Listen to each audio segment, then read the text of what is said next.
listening to Big World Network.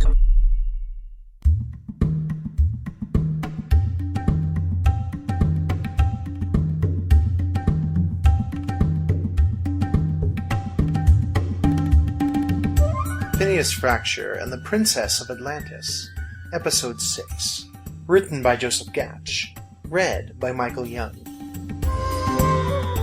"Ah, my adoring fans," said William as they were bombarded by the applause of hundreds of Atlanteans. Why are they clapping again? I don't recall us doing anything extraordinary lately." "I don't think that they put too much faith in us," Phineas responded as he looked around at the gathering.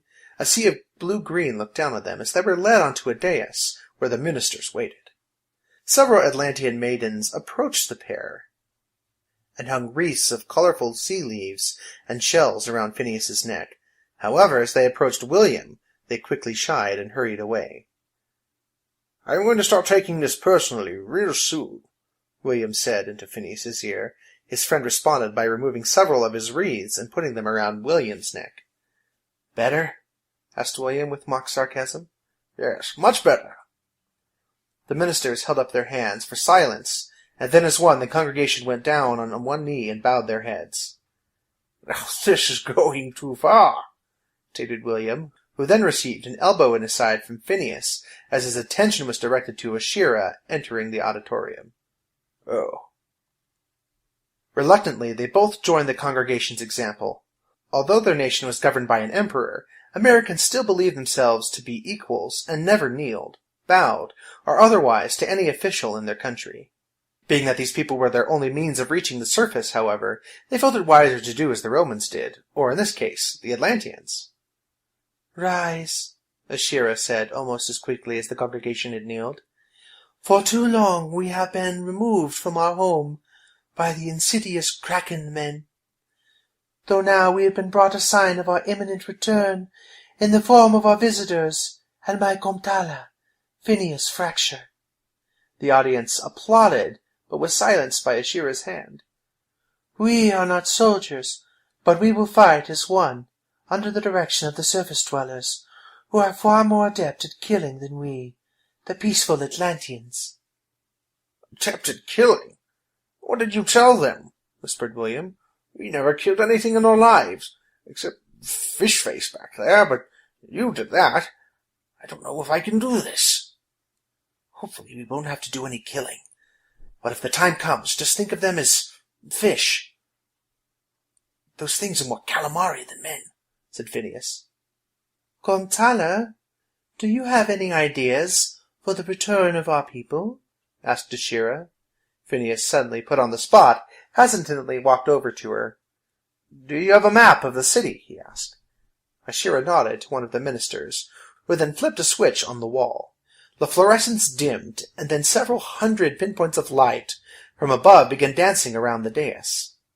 Faster and faster they moved until a three-dimensional schematic of a domed city coalesced in the center of the stage. Phineas and William circled the light model in awe, and William wiped his hand through it, surprised that it had no substance. Never before had anyone from above the sea seen this type of technology, and it was all Phineas could do to contain himself from ripping apart the room to figure out how it was created. Instead, he studied the layout in silence as he circled the image, while the audience seemed to hold their collective breath, waiting for his answer. Phineas withdrew his Tesla rod and used it as a pointer. Without hesitation, he began laying out a plan before the audience, as easily as if he were giving a lecture to his students. When he had finished, he turned to Ashira. "Does that seem like a reasonable plan?" he asked. She smiled, as did all of the ministers. "I believe that will work. What do you need from us?" "Do you have a lab that I could use?" Phineas asked with a touch of hopeful glee in his voice. Behind him, William cringed inwardly, knowing full well what that tone of voice meant. Abigail stood at one of the windows looking out into the black. Her mood was still foul, and she began sinking into a feeling of resignation. That she might have to accept the fact that she had lost him. She knew that the big idiot would never have gotten married on purpose, but if she had thought that tricking him would work, she would have tried that a long time ago. On top of that, He had the audacity to give her a birthday gift right after telling her that he was married. He remembered her birthday. A sudden elation replaced the morose mood that she was in, and a tear rolled down her cheek. Out of all the bad luck they had had these past hours, that one tiny act seemed to brighten everything. Abigail unconsciously began walking, and found herself back at the room. Hesitantly she entered, but found it empty. They were probably off exploring the area, or worse, finding ways to disrupt the lives of the Atlanteans. An object on the floor caught her eye, and she picked up the box that she had knocked from Phineas's hand. Sitting down on the bed, she turned it over in her hands. Finally, Abigail opened it, somehow fearing what she would find inside. It wasn't anywhere near what she expected. The oval locket inside was fairly simple silver, with a cog design in relief on the cover. It hung on a short silver chain that brought it just below her neckline. Abigail snapped the locket open, and was even more surprised to find one of the most flattering photos of Phineas that she had ever seen. Not that there were many of them. The only time she saw any photos of him, he was scowling or totally disinterested in the photographic process. Abigail turned the locket over in her hands and undid the clasp. It took some effort with her slung arm, but she managed to get it around her neck and secured. For some reason, it seemed strange. In the past, what gifts he did give her were practical, though personal in their own way. Abigail wasn't used to this sort of intimacy from Phineas, which made her believe that Mrs. Popkiss had had a hand in this somehow. Honestly, she believed that she would feel closer to her if he had brought her that collection of popular mechanica that she had had her eye on for some time. Finally, Abigail resolved to give Phineas a break. After all, it wasn't his fault that he was so scatterbrained at times that he could miss his own wedding, even when he attended it. She was sure that there was a way out of this. Chalk it up to misunderstanding, miscommunication, or just plain stupidity. If there was no way out, however, she could go with her first instinct and just kill the bum. Abigail toyed with the idea for a fraction of a second, and then realized that it would be less hassle to just let the Atlanteans kick him out for blowing something up, as he would probably end up doing anyway. Time to find the terrible twosome, she thought. Lord knows what trouble they were getting into this time. "Sorry!" William yelled across the room after a Tesla boat blasted a rack of beakers and tubes, sending glass shards scattering across the floor. Several Atlanteans glared at Phineas, who had sent the ark in their direction. "A little too much power, I would say," cautioned the assistant.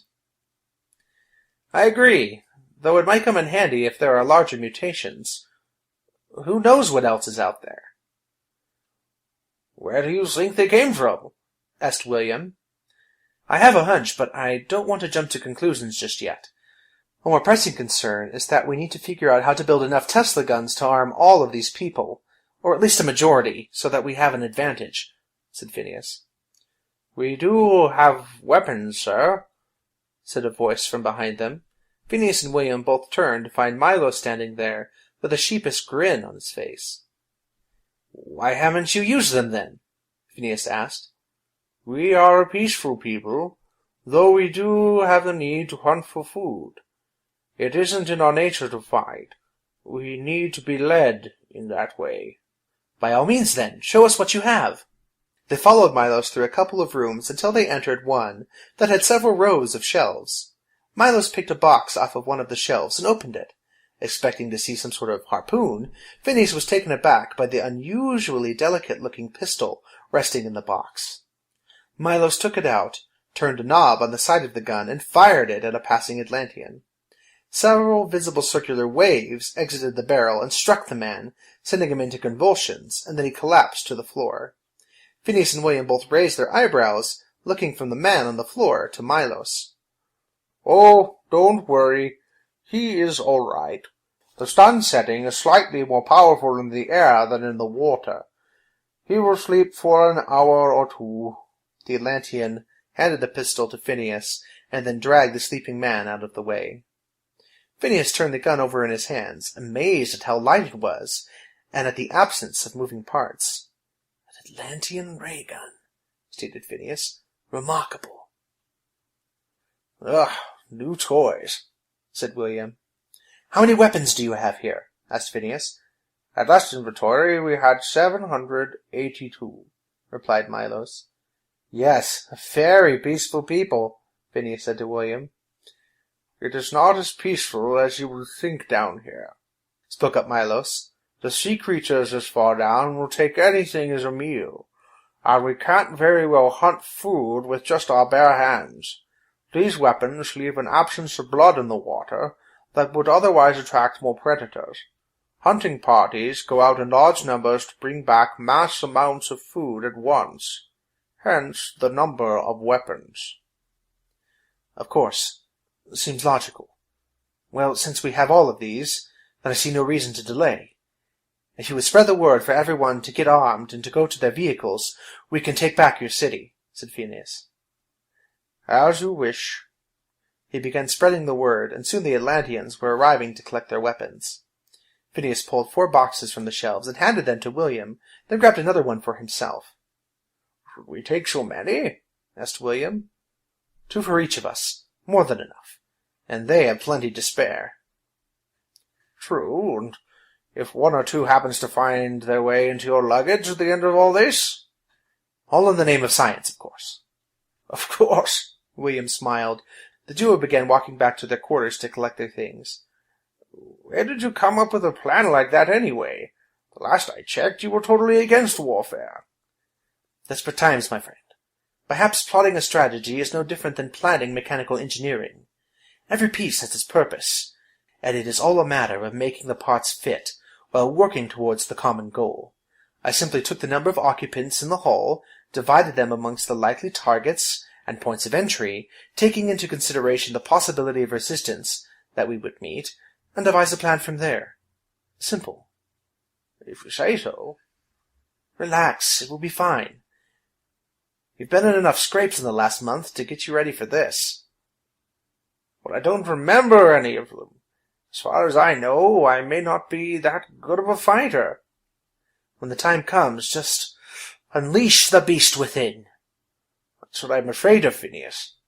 That's what I'm afraid of. Afraid of what? Asked a familiar voice from around the corner. Abigail appeared, and Phineas immediately noticed the locket around her neck. He felt a rush of relief until she stepped right past him and grabbed hold of William by the arm.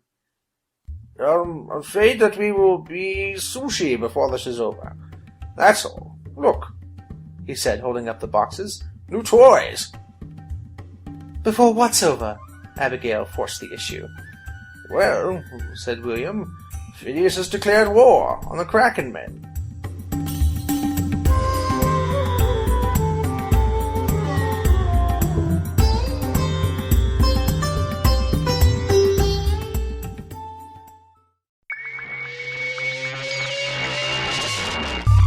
You're listening to Big World Network.